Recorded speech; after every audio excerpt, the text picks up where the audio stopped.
Rapaziada, olha o Flamengo que bateu o Chelsea por 3-1, virada, Bruno Henrique decidindo a partida e mais uma vitória de time brasileiro pra cima de europeu, né? Então vamos falar da partida de hoje, então vambora, né? O Flamengo que veio a campo com a seguinte escalação: Rossi no gol, a dupla de zaga era Danilo e Léo Pereira, Léo Ortiz começando no banco, e nas laterais a gente tem já ia falar Vitinho do Botafogo, né? A gente tem o Wesley, que foi um personagem desse primeiro tempo que a gente já vai falar, e também do outro lado, Ayrton Lucas. No meio de campo a gente tinha Eric Pulgar e o Jorginho também. O Arrascaeta sendo um camisa 10 ali também, mais pro esse trio de ataque a gente tinha Plata, Luiz Araújo e também ali o Gerson, que começou como titular, né? E essa era a escalação do Flamengo pro jogo. Um primeiro tempo que, na minha opinião, o Flamengo foi bem superior ao Chelsea, apesar do Chelsea ter saído vencendo por 1-0, porque o gol do Chelsea, ele sai no que foi o jogo do Chelsea pro primeiro tempo. O que foi o jogo do Chelsea? O Chelsea explorou os erros do Flamengo. O Flamengo errou 2, 3 vezes ali na defesa e foram as 3 finalizações que o Chelsea deu no gol nessa primeira etapa. Uma foi no início do jogo, se não me engano, com o Delap, num bom contra-ataque que o Chelsea faz e o Rossi faz uma boa defesa. A segunda foi a do gol, que o Wesley tá ali no meio de campo sozinho, ele erra um passe que acerta em cima do Pulgar, volta nele, ele tá caído. Aí o Pedro Neto corre metade do campo e faz o gol na cara do goleiro, e foi aí que saiu o 1-0 do Chelsea. A outra finalização é mais pro final da partida, em que vem um chute de longe, o Rossi pega ali em 2 tempos, né? Fora isso, só deu Flamengo. O Flamengo dominou em questão de posse de bola, o Flamengo conseguiu ser superior ao Chelsea. O Flamengo foi lá, se impôs e fez o seu jogo. Mas a grande crônica desse primeiro tempo foi efetividade. O Flamengo teve finalizações, até o mesmo número de finalizações do que o Chelsea em relação às finalizações, não só finalizações ao gol. E a melhor chance do Flamengo foi numa cabeçada, se eu estou enganado, do Gerson, depois de uma cobrança de falta na área que o Cowell tira em cima da linha. Foi mais pro final já do jogo, da primeira etapa no caso, que essa foi a melhor chance do Flamengo, porque o Flamengo não foi efetivo, né? Uma coisa que isso já é mais opinião minha, mas uma coisa que eu acho que senti falta nessa primeira parte do Flamengo foi ter um cara referencial de camisa 9. Eu sentia que o Flamengo não tinha um cara específico para buscar no ataque, né? Porque o Plata não é centroavante, melhorou no time quando caiu pro lado, que a gente vai falar isso mais pro segundo tempo.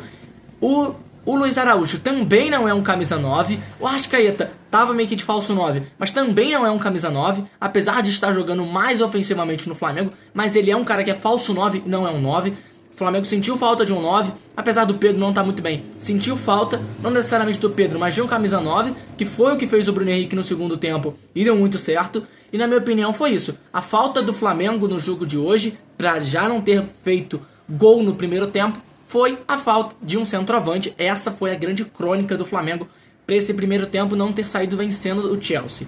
Para o segundo tempo é isso que o Flamengo faz. O Flamengo não inicialmente vem com mudanças, mas muda já para o segundo tempo e já começa a mudar a parada do jogo. Acabou de entrar o Bruno Henrique e entra mais alguém que agora eu não vou me recordar o nome, mas entra e já muda totalmente a parada do jogo. Logo aos 62 minutos, uma bola que vem ali jogada para dentro da área, o Plata ajeita de cabeça, a bola vai morrer lá dentro, até que Bruno Henrique completa pro gol e faz o 1-0. E já não era a grande chance que o Flamengo perdeu também só no primeiro tempo. O Gerson perdeu uma grande chance no começo da segunda etapa, que já poderia ser naquele momento o gol do Flamengo, né? Voltando também a esse ponto do Flamengo sentir falta de um camisa 9, olha quem é olha quem é o cara que tá chegando para finalizar. Uma boa oportunidade dessa de contra-ataque. O Gerson não é um camisa 9. Depois quem completa é o Plata, que estava lá na ponta direita, né? Então o Flamengo sentiu falta desse camisa 9. Que entrou o Bruno Henrique, já foi lá, fez o dele no oportunismo. O Bruno Henrique não faz uma grande temporada no Flamengo, vive muitas polêmicas extra-campo, mas na hora que você precisa dele, ele vem, resolve a partida e marca um. E além não só de marcar um gol, 3 minutos depois no escanteio, ele ainda ajeita de cabeça pro Danilo marcar um gol também. E aos 65 minutos o Flamengo já mudava o placar do jogo. Depois de perder uma grande chance com o Gerson, o Flamengo vai lá e marca 2 com o Bruno Henrique. Mostra como que o Bruno Henrique em 34 minutos de jogo foi efetivo, até menos até do tempo que ele participou até os 2 gols, né? Mas em um jogo ele entra, resolve e bota o jogo no bolso. Mostra como que jogadores assim têm a sua qualidade. Ele pode estar num ano de bosta, ele pode estar cheio de polêmica fora de campo, mas ele decide. Uma coisa bem parecida foi o Gabigol no ano passado na Copa do Brasil. O Gabigol não estava jogando nada no Flamengo ano passado. Chegou na Copa do Brasil, jogou 2 jogos bem, naquele ano que ele não jogou nenhum jogo bem, fez o gol, decidiu a parada. E foi isso que o Bruno Henrique fez hoje. Além também de, na minha opinião, ter sido o resolvedor do problema nessa partida do Flamengo, né? Teve um camisa 9, né?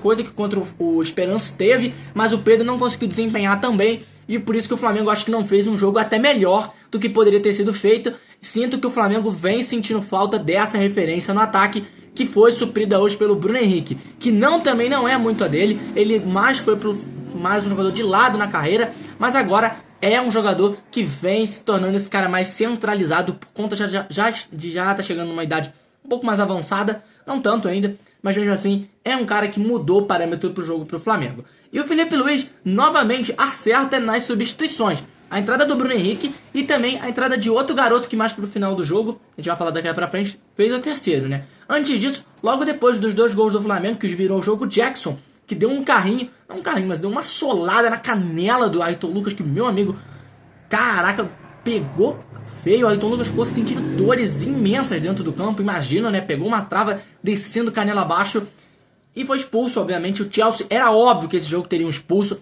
O ritmo do primeiro tempo e o ritmo do segundo dava pra ver um jogo muito faltoso pelo lado do Chelsea, que a expulsão era questão de tempo e realmente aconteceu. O Flamengo com 1 a mais foi pra lá administrar a partida, teve mais oportunidades de fazer gol e fez. Depois, mais pro final, entrou Alacio Ian, entrou Varela, entrou outros jogadores também no Flamengo. E essa entrada do Alacio Ian significa muito. Ele mal entrou no segundo tempo, entrou um pouquinho antes dos 80 minutos. E aos 83 ele já marcou, foi lá e fez o dele numa jogada que vem pela direita, a tabela ali, pum, Plata ajeitando, o Alacio Ian chega na área, chuta pro gol. 3x0 não, 3x1. O Flamengo consegue uma vitória muito importante pro Chelsea e tem tudo para passar em primeiro do grupo, né? O Chelsea só tá com 3 pontos e o Flamengo só precisa de um empate contra o Los Angeles FC, que acredito que o Flamengo consiga com facilidade, né? Na verdade, sempre com facilidade não, mas sem muito perigo, porque pra partida que fez hoje contra o Chelsea, se replicar metade do que fez hoje contra o Los Angeles FC e conseguir ser efetivo, ganha fácil. Se pá, ainda veio até uma goleada, mas não vou cravar aqui, porque o futebol é desses, né? A gente não esperava que os brasileiros vinham fazer isso com os europeus.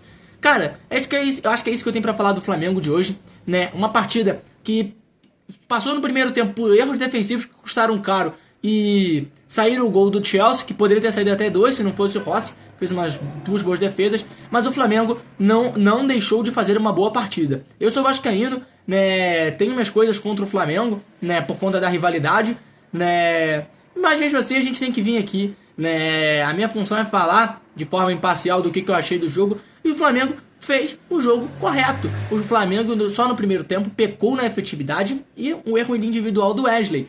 Fora isso, uma partida muito boa do Flamengo e do segundo tempo foi premiada com isso. Só acredito mesmo que o Flamengo só passou por esse problema da referência de buscar um 9. Pelo menos eu senti isso no Flamengo, né? Teve bastante a bola, mas estava errando muito nesse último terço, às vezes por não encontrar um jogador que a principal função dele é finalizar, né? O Gerson, a principal função dele não é finalizar. O Arrascaeta agora está se tornando esse cara mais finalizador, mas também às vezes não é o Arrascaeta não conseguiu conectar muito bem no jogo, saiu até cedo, na minha opinião, né? Mas é questão ali física também, para se poupar para os outros jogos. Mas, cara, o Arrascaeta não se conectou no jogo, então o Flamengo não teve esse cara finalizador. O Plata não é esse cara, apesar de ter tido uma boa chance no segundo tempo, que acabou não conseguindo fazer o gol porque escorregou. O Luiz Araújo também não é esse primor na questão da finalização, mas é um bom finalizador, mas não teve a chance característica dele, que é pegar aquela bola e cortar para a esquerda. Então eu senti que o Flamengo sentiu falta desse finalizador para mandar pro fundo da rede, mas no segundo tempo entrou lá, o Bruno Henrique fez um jogo ali tranquilo, né, para um cara que não vinha tendo um grande ano com a camisa do Flamengo, né, e com muitas polêmicas, ele vai lá, decide, o Flamengo consegue uma vitória muito importante aí, são 3 pontos significativos para o Flamengo.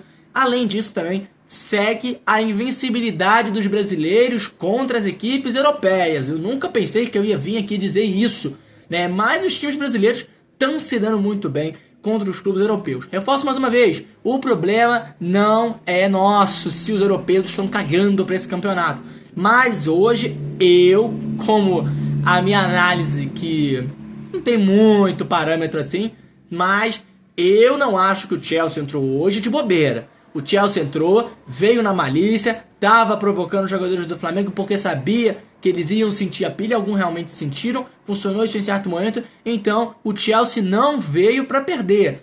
Não veio para poder fazer um joguinho ali, a gente vai rodar o elenco porque estamos nesse final de temporada. Não entrou com a mesma postura que o Real Madrid, na minha opinião, contra o Al Hilal, uma postura diferente. Real Madrid ali já é outra coisa, mas eu também não acho que os times europeus não estejam entrando sem vontade. Só acho que eles estão diminuindo a força. Mas o Chelsea não veio com isso, o Chelsea veio com tudo para cima para conseguir a vitória, mas parou no Flamengo aí, que fez mais uma boa partida. Para mim jogou melhor hoje contra o Chelsea do que contra a Esperança. É isso, galera. Mais uma análise aí. Se você quiser conferir um vídeo curto também, tem aqui outros jogos do Mundial aí. Vi que Benfica ganhou de 6-0, mais tarde tem Bayern de Munique. Muito jogo bom aí. Jogo do Botafogo ontem, aquela luta lá louca do Botafogo para vencer o PSG.